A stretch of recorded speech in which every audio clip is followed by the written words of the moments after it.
انا اتعلمت حاجه مهمه جدا، وهي ان لما حاجه جديده تحصل لازم الواحد يتقل عليها كده شويه، ما يجريش يعمل فيديو على طول. وده لان التجربه والتفاصيل المعلن عنها حاجه، والاستفسارات والمشاكل اللي هتواجه الناس حاجه تانية خالص. علشان كده لازم الواحد يتقل ويجرب كل حاجه، ويدخل على الجروب يشوف اسئله الناس واستفساراتها ويلاقي لها اجابات، ويشوف كمان مشاكل الناس ويلاقي لها حلول، عشان الفيديو يطلع مش ناقص معلومه، يفضل مرجع للناس لسنين قدام. علشان كده بقى في فيديو النهارده هنعرف ايه هو الواي فاي كولينج وهنستفيد منه في ايه، ولو انا شغلت الواي فاي كولينج عندي لازم الشخص اللي انا هكلمه يبقى مشغل نفس التقنيه، وهل ممكن اشغله على الواي فاي اللي طالع من راوتر 4G او هوت سبوت من موبايل تاني، ولا لازم الواي فاي اللي طالع من خط ارضي، وهل لو انا سافرت بره مصر واتصلت على شبكه الواي فاي بره الواي فاي كولينج هيشتغل واقدر اعمل مكالمات من غير تجوال، وهل الواي فاي كولينج بيفرق في جوده المكالمه وسرعه اجراء المكالمه، وهل لو الواي فاي عندي ضعيف او بطيء هينقل على شبكه الموبايل تلقائي زي ما الشركات بتقول لك، ولا هيفضل يقطع ويعمل لك مشاكل. طب لو الواي فاي اصلا فصل خالص وانا بتكلم المكالمه هتقطع ولا لا، والواي فاي كولينج ده بيستخدم قد ايه من باقه الانترنت بتاعت الواي فاي اللي انا متصل عليه. طب انا لو مفعل الواي فاي كولينج وشبكه الموبايل عندي برده قويه، اولويه الاتصال هتبقى على مين، على الواي فاي ولا على شبكه الموبايل؟ طب انا لو في مكان ما فيهوش شبكه اصلا الواي فاي كولينج هيشتغل ولا لازم يبقى فيه شبكه موبايل برده؟ طب انا لو عملت اير بلان مود او وضع الطيران بس سبت الواي فاي شغال، الواي فاي كولينج هيشتغل برده واقدر ان انا اجري مكالمات ارسال واستقبال؟ طب انا لو مشغل الواي فاي كولينج وعندي خطين في الموبايل وبعمل مكالمه على الخط الاولاني، هل الخط الثاني هيفضل مقفول لحد ما اخلص المكالمه على الخط الاولاني زي الشبكه العاديه؟ طب ايه هو سعر الواي فاي كولينج، وازاي اشغل الواي فاي كولينج على موبايلي واتاكد ان موبايلي بيدعمه، ولو موبايلي بيدعمه والشركه بتقول لي ما بيدعمش اعمل ايه؟ طب لو شركه الاتصالات قالت لي موبايلك بيدعم والخدمه مفعله على خطك بس الخدمه برده مش شغاله عندي اعمل ايه؟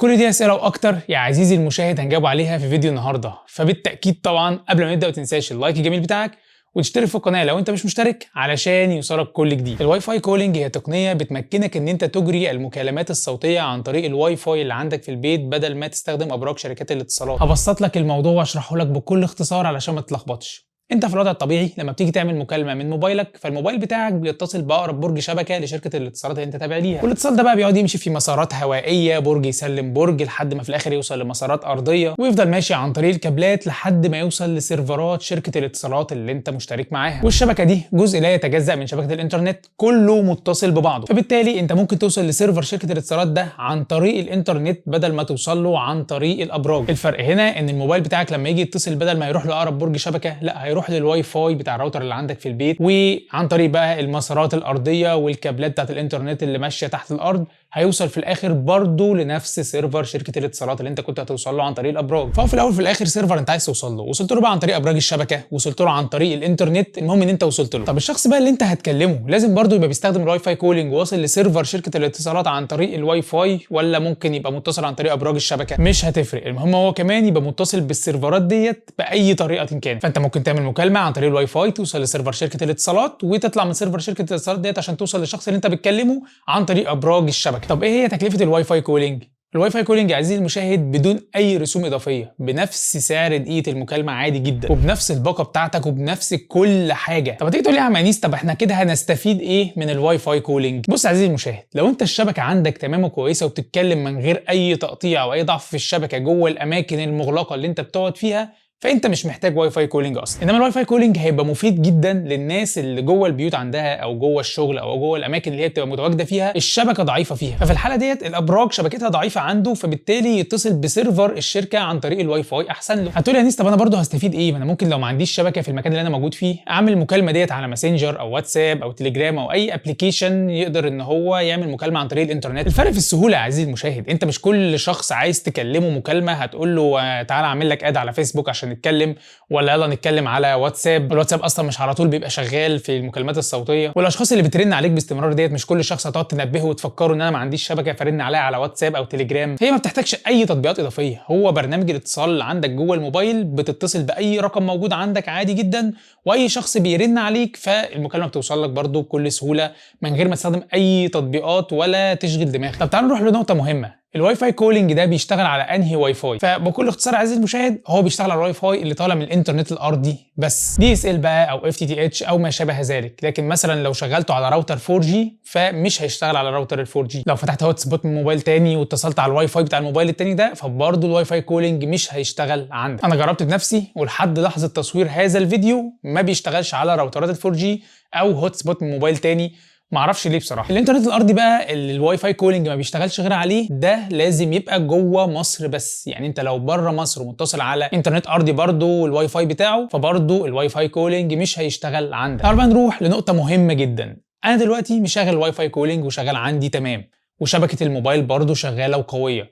لو جيت اعمل مكالمه هتتم عن طريق الواي فاي كولينج ولا هتتم عن طريق الشبكه والابراج؟ الموضوع ده يا عزيزي المشاهد مش ثابت في كل الشركات. يعني مثلا زي ما انتم شايفين انا مفعل الواي فاي كولينج على الموبايل عندي على فودافون، ومكتوب جنبها اهو فودافون واي فاي. لو الواي فاي كولينج مش شغال بيكتب فودافون اي جي عادي جدا. ولكن زي ما انتم شايفين اورنج برضو انا مفعل عليها الواي فاي كولينج بس مش كاتب جنبها واي فاي. ده لان الموضوع زي ما قلت لك بيختلف من شركه للتانيه. في شركات طول ما انت متصل على الواي فاي فالواي فاي كولينج شغال عندك سواء شبكه الموبايل قويه او ضعيفه. وفي شركات تانية زي اورنج مثلا الواي فاي كولينج مش هيشتغل عندك طول ما شبكه الموبايل قويه، وهتلاقيها ظهرت واي فاي لو انت في مكان شبكه الموبايل فيه ضعيفه. في حاله ان هو اصلا شغال معاك على طول زي ما هو عندي كده مثلا في فودافون، فانت اولويه الاتصال مش انت اللي بتحددها، هو الموضوع كله في ايد شركه الاتصالات. ولكن في بعض الموبايلات الاندرويد لو انت الشبكه عندك كده كده الشركه فاتحاها لك واي فاي زي ما فودافون عندي كده، طول ما انا متصل على الواي فاي فاقدر احدد اولويه الاتصال تبقى للمكالمات العاديه عن طريق شبكه الابراج.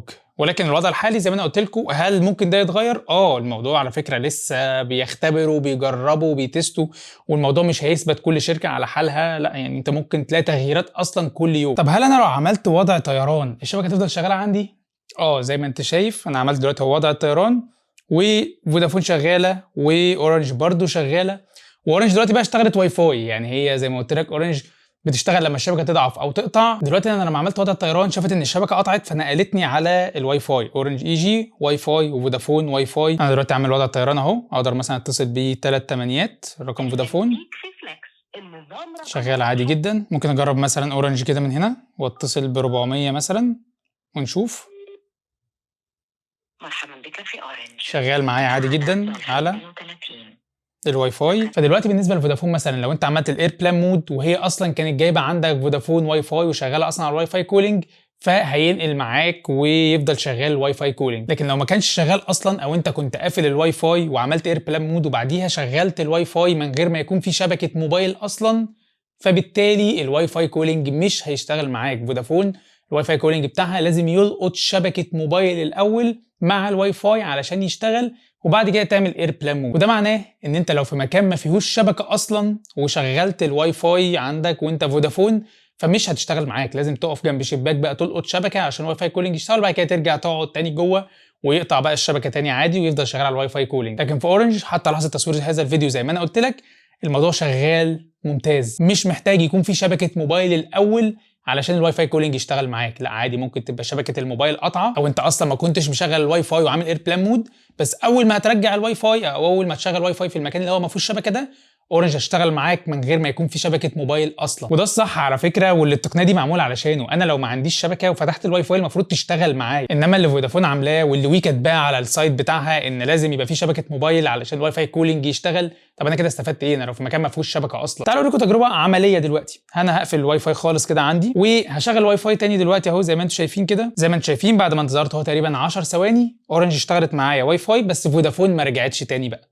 ليه؟ لان فودافون لازم يبقى في شبكه موبايل عشان الواي فاي كولينج يلقط اول مره. نرجع بقى كده نشيل الاير بلان مود تاني. فودافون هتجيب معايا واي فاي، بس فودافون ما اعرفش ليه بتاخد وقت. طول ما هو شغال بيبقى مستقر تمام مفيش مشكله، بس انت لو بعدت عن الواي فاي والواي فاي قطع ورجعت تاني للواي فاي فاستنى بقى. يعني بصوا انا هبقى اوريكم بقى ان شاء الله كمان شويه لما يبقى يرجع تاني. تعالوا بقى نجرب حاجه جامده جدا. احنا كلنا عارفين ان انت لما يبقى عندك خطين في نفس الموبايل وعملت مكالمه على الخط الاولاني فالخط التاني بيقف اثناء المكالمه. فانا دلوقتي هعمل مثلا مكالمه على فودافون. تعالوا بقى كده نعمل مكالمه من اورنج اثناء ما في مكالمه شغاله اصلا دلوقتي من فودافون، وهتصل مثلا ب 400 في اورنج. في مكالمه هي شغاله من فودافون والمكالمه الثانيه 400 اهوت في اورنج، وزي ما انتم شايفين المكالمتين شغالين معايا مع بعض في نفس الوقت، واقدر ابدل بين المكالمتين وكل مكالمه فيهم اصلا على خط غير التاني. ولو انا بعمل مثلا مكالمه على الخط الاولاني وحد رن عليا على الخط التاني فهيرن عادي جدا، ومش شرط يبقوا الخطين شغالين واي فاي كولينج. تعالوا بقى نروح للنقطه اللي بعد كده وهي جوده المكالمه نفسها وسرعه اجراء المكالمه على الواي فاي كولينج. لو انت جربت الفويس اوفر ال تي اي اللي هو بيقدر ان انت تعمل مكالمات اثناء ما ال 4 جي شغال، فهو نفس الواي فاي كولينج، نفس جودة المكالمة ونفس سرعة إجراء المكالمة، اللي هو أول ما ترن تلاقي الموبايل بيرن على الشخص التاني. طب لو الواي فاي اللي عندي في البيت ده ضعيف أو بيقطع أو مش مستقر، ده هيأثر على المكالمة؟ وهل الموبايل لما يلاقي الواي فاي ده مش مستقر هينقل على شبكة الاتصالات بشكل تلقائي ولا المكالمة هتقطع؟ من تجربتي أنا الشخصية اللي قاعد بجرب فيها بقالي 3 4 أيام، فأنت لو بتتكلم على الواي فاي كولينج والشبكة عندك بتاعت الواي فاي بدأت تضعف شوية، لو حد عمل داونلود في البيت، الكلام ده كله، فبتبدأ تحس إن الصوت في بعض الكلام ممكن يطير فيه، في تقطيعة سنة كده زي ما بيحصل في شبكة الموبايل العادية. وفي حالة التقطيعات البسيطة جدا ديت مش بينقل على شبكة الاتصالات بشكل تلقائي والواي فاي كولينج بيقف. امتى ينقل على شبكة الموبايل العادية؟ لو فعلا الواي فاي عندك قطع خالص تماما أو كان سيء جدا، ففي لحظه كده ما هو عمل دروب كده ثانيه ولا حاجه تك يروح جاي قالب على شبكه الموبايل العاديه. تعال اوريك يا عزيزي المشاهد، لو انا بتكلم على الواي فاي كولينج والواي فاي قطع معايا، المكالمه هتنقل على شبكه الموبايل العاديه في خلال قد ايه. انا دلوقتي اهو مشغل الواي فاي كولينج وهعمل مكالمه على الواي فاي كولينج، هقفل الواي فاي. للغة العربية اضغط خدت بالك تقريبا ثانية ونص. وتعالوا بقى نروح لأهم نقطة الناس تسأل عليها، وهي الواي فاي كولينج ده هيستخدم قد إيه من الباقة بتاعتي. والموضوع يا عزيزي المشاهد ملوش رقم ثابت، لأن أنا حسبتها بالظبط، حطيت راوتر ميكروتك في النص كده بيني وبين الراوتر عشان أشوف الموبايل بتاعي هيستهلك قد إيه أثناء ما أنا بعمل مكالمة من مكالمات الواي فاي. المكالمة طول ما هي شغالة على الواي فاي كولينج بتسحب في الثانية 64 كيلو بت داونلود و64 كيلو بت أبلود، ولكن ده في حالة إن أنت بتتكلم والشخص اللي أنت بتكلمه بيتكلم في نفس الوقت. انما لو هو بيتكلم وانا بسمعه بس وما بتكلمش، فبتبقى سحبه 64 كيلو داونلود عشان انا بنزل الصوت اللي انا بسمعه منه، بس الابلود بيبقى قليل جدا، بيتراوح بين 7 و8 كيلو بت. لما هو بيسكت وانا بتكلم بينزل هو ل 7 او 8 كيلو بت، وانا عشان بتكلم والصوت بيوصله فالابلود بيرفع ل 64 كيلو بت. طبعا احنا الاثنين مش هنتكلم مع بعض في نفس الوقت، والاستهلاك عندي هيبقى 128 كيلو، 64 داونلود عشان بسمعه و64 ابلود علشان بكلمه في نفس الوقت. ولكن تعالوا نحسبها على اقصى حاجه اكننا احنا الاثنين بنتكلم مع بعض في نفس الوقت،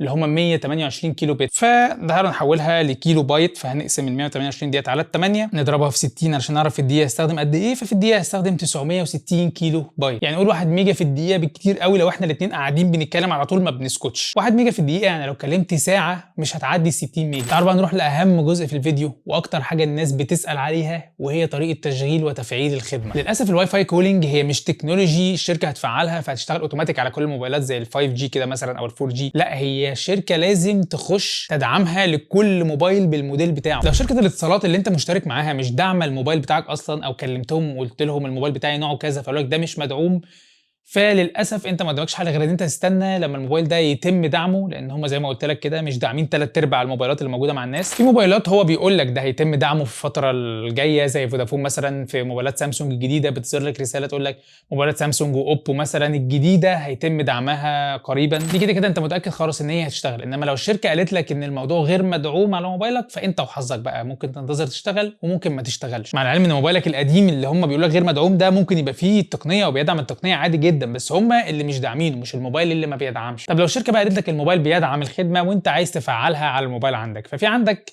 شركات زي اورنج واتصالات ودي المفروض بتشتغل بشكل تلقائي. فودافون لازم تخش على الابلكيشن وتخش على الواي فاي كولينج وتتاكد ان هو بيدعمها، وبعد كده تعمل تفعيل للخدمه وتشغلها علشان تشتغل معاك. بعد ما تفعل في فودافون او الشركات الثانيه تقول لك ان موبايلك بيدعمها، هتخش على اعدادات الموبايل بتاعك وتفعل الواي فاي كولينج سواء كان ايفون او اندرويد. في حاله ان انت اندرويد والشركه مفعلها لك بس مش ظاهره عندك جوه اعدادات الموبايل، ما قدامكش برضو غير ان انت تنتظر، وهتظهر لوحدها مع الوقت مع بقى سوفت وير ابديت للموبايل مع تحديثات من الشركه، ولكن هي يعني هتشتغل، بس لازم تنتظر والشركه مش هتحلها لك، انت هتنتظر هي تتحل لوحدها. طب في حاله بقى ان هي موجوده عندك في الايفون او في الاندرويد وانت مفعلها بس برضه لسه مش شغاله عندك، في الحاله دي هترجع لشركه الاتصالات. وهقول لكم تجربتي انا الشخصيه. انا فودافون لما فعلتها من الابلكيشن اشتغلت عندي على طول لوحدها.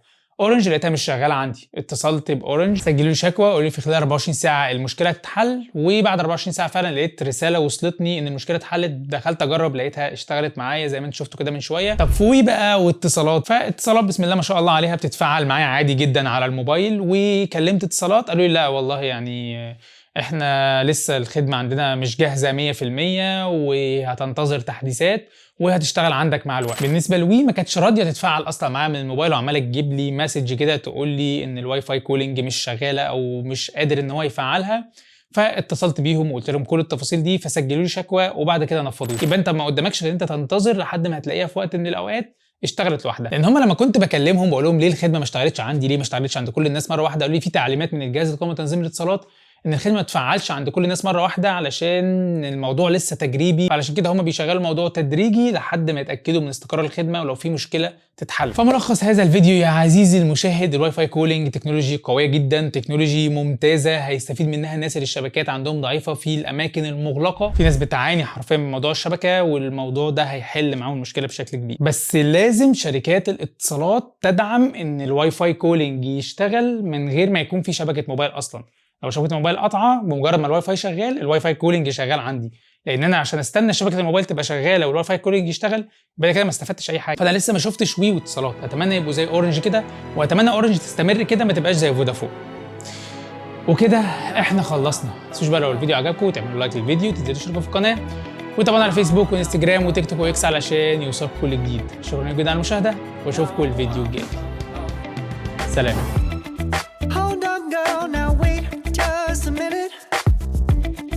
Got something to say, you should hear it. Oh, I'm happy to make time for your feelings, but you have to admit